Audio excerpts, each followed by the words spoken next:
We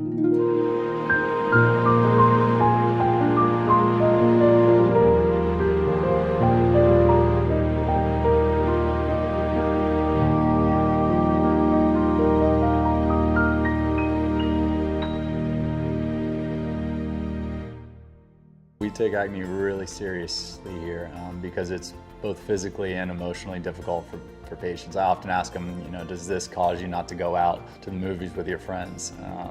Because it's kind of an unseen consequence, and a lot of people don't bring it up, but a lot of people have gone through it also and they understand. So acne, I try to be as aggressive as possible. We have a lot of treatments that are available, and there's no reason that a kid should really suffer with severe acne. So I'm really happy when their parents bring them in.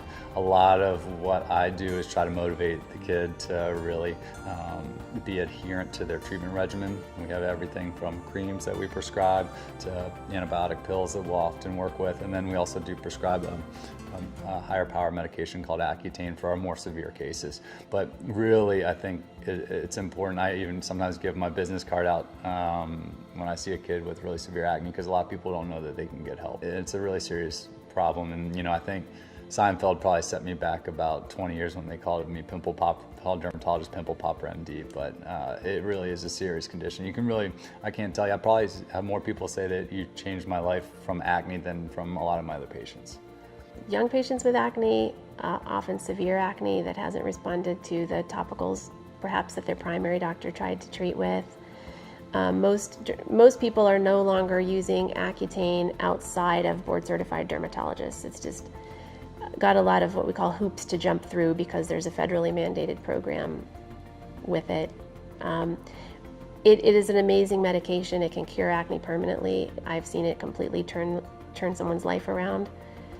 Every visit they came in to see me, they looked at the floor, and by the end of their treatment they were grinning and self-confident. Sometimes they've even lost weight because they're just so happy about their face.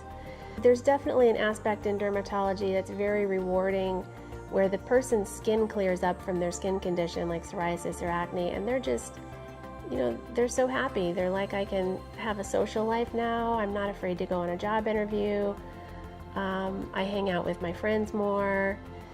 I'm not covering my face with 3 layers of makeup because my acne.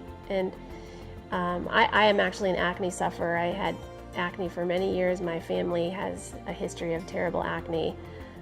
So I know what it's like to cover your face with 3 layers of makeup. I used to do that on my surgical rounds in the hospital, and I know how great it feels to have it clear.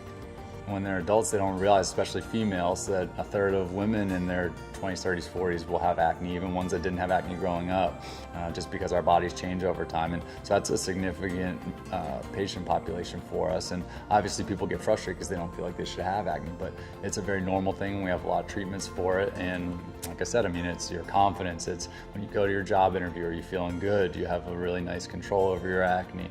Are you considering what you're eating? Are you considering, your cosmetics that you're using? Are you considering your environmental exposure? So we can go over all that stuff and really fine-tune your treatments. But like I said, I take acne really seriously, and we can make some really good strides here over time.